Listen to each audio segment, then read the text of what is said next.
সাহাবায়ে কেরামের অবস্থা এরকম ছিল, আল্লাহর ওয়ালা বলতেছে जामे में पैवन पेट में पत्थर लड़स्ते थे उनसे किसरा ও কাইসার। সাহাবায়ে কেরামের হালাত এরকম ছিল, জামার মধ্যে তালি ছিল, পেটে ফাতর বাঁধা ছিল। এই সমস্ত সাহাবায়ে কেরামের ভয়ে তৎকালীন সুপার পাওয়ার কিসরা কাইসার পর্যন্ত থরথর করে কাঁপিয়ে উঠত।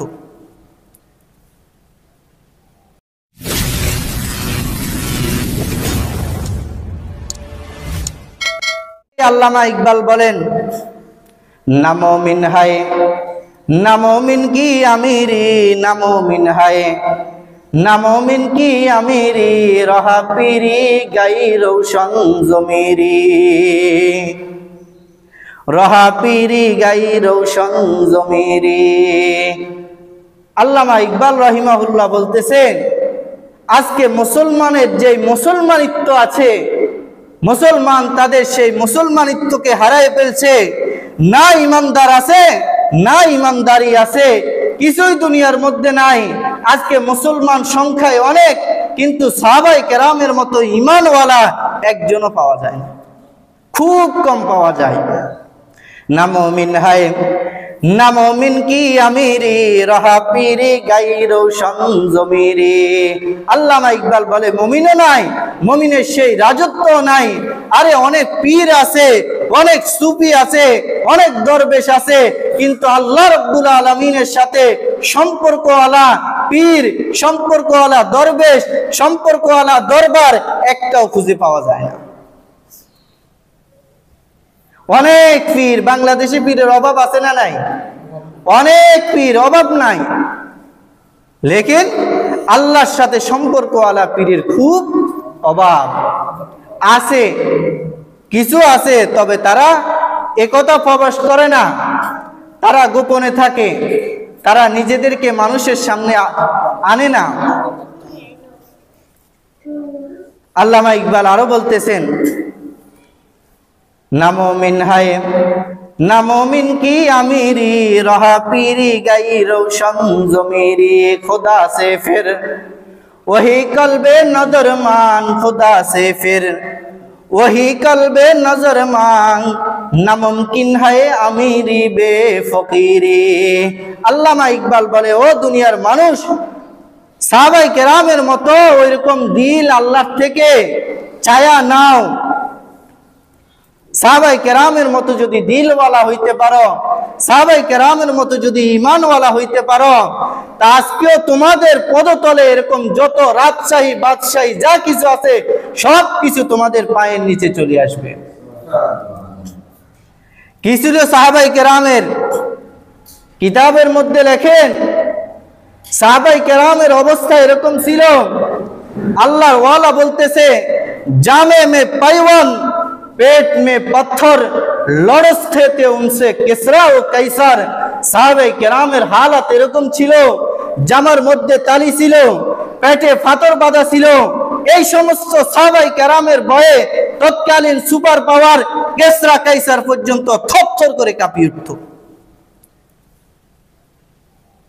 অনেক বিল্ডিং ছিল তাদের, না?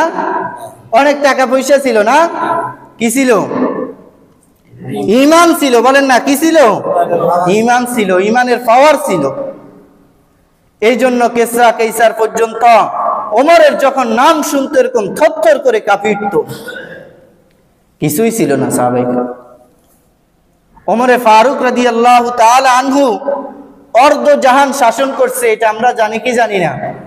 সবাই জানি, অর্ধ জাহানের শাসক ওমরে ফারুক রাদিয়াল্লাহু তাআলা আনহু। আল্লাহর নবী আলাইহিস সালাতু ওয়াস সালাম যখন বিদায় হজের ভাষণ দিতেছেন, ওই সময় রওয়ায়াতের মধ্যে আসছে ১৬ লক্ষ সাহাবী ছিল আল্লাহর রাসূলের শেষ অবস্থায়। আল্লাহর রাসূলের পরে খেলাফত আবু বকরের, তারপরে ৩ নম্বরে খেলাফত ওমরের। এই মাঝখানের এক খেলাফতের মধ্য থেকে ধরে নেন আরো ১ লাখ মুসলমান হইছে, ১৬ লাখ ১ লাখ ধরে নেন আরো বেশি, ৩ লক্ষ সাহাবায়ে কেরাম ছিল ৩ লক্ষ। আর এরকম এই ৩ লক্ষ সাহাবী পুরা অর্ধ জাহানের শাসন করছে শুধুমাত্র ৩ লক্ষ সাহাবী। আজকে আমাদের বাংলাদেশের মধ্যেই তো মুসলমান 15 কোটি, না ভুল বলছি? আরো বেশি। কিন্তু আমরা আমাদের দেশটাকে পর্যন্ত ইসলামী আমারতের অধীনে, ইসলামী হুকুমতের মধ্যে আমাদের রাষ্ট্রটাকে পর্যন্ত আনতে পারতেছি না। সাহাবায়ে কেরাম 3 লক্ষ, গালেবান 3 লক্ষ, সম্ভাব্য 3 লক্ষ সাহাবী দিয়ে ওয়ার্দ জাহানের শাসন করছেন হযরতে ওমর ফারুক রাদিয়াল্লাহু তাআলা। না ভুল বললাম? এক ব্যক্তি আসছে ওমর ফারুক রাদিয়াল্লাহু তাআলা আনহুর বাসভবন দেখতে। এ মুসলমানদের খালি নাম শুনি, মোহাম্মদের শুধু নাম শুনি, মোহাম্মদের সাহাবায়ে কেরামের শুধু নাম শুনি, না জানি তাদের বাসভবন কত বড়, না জানি তাদের সংসদ ভবন কত বিশাল। আসছে দেখতে, দেখার পরে সংক্ষেপে বলি, আসার পরে একজনকে জিজ্ঞেস করলো, এক সাহাবাকে জিজ্ঞেস করলো, এই ওমরের সংসদ ভবন কই? তো হে হাসতেছে আর বলতেছে, ওই যে খেজুর গাছের তলা দেখো না, ওই খেজুর গাছের তলায় ওমরের সংসদ ভবন। গাছতলায় ছিল তাদের সংসদ ভবন। কিন্তু তাদের এরকম ভয়ে তৎকালীন সুপার পাওয়ার রোম, পারস্য, কেসরা, কাইসার পর্যন্ত কম্পন শুরু হয়ে যেত। তাদের কি ছিল? তাদের বলেন না, ইমানি পাওয়ার ছিল। কি ছিল? ইমানি পাওয়ার ছিল। আজকে আমরা যখন ইমানি পাওয়ারকে, ইমানকে, এরকম ইমানি শক্তিকে যখন হারায় ফেলছি, তো সমস্ত ইহুদি, নাসারা, খ্রিস্টানরা আমাদের উপর কর্তৃত্ব চালাইতেছে, আমাদেরকে গোলামের জিঞ্জিরের মধ্যে আবদ্ধ করে রাখছে। আল্লাহর কসম, এখনো যদি সাহাবায়ে কেরামের মতো 313 জন মুমিন যদি দাঁড়ায় যায়, সমস্ত পৃথিবীকে আবার ইসলাম শাসন করবেই করবে ইনশাআল্লাহ।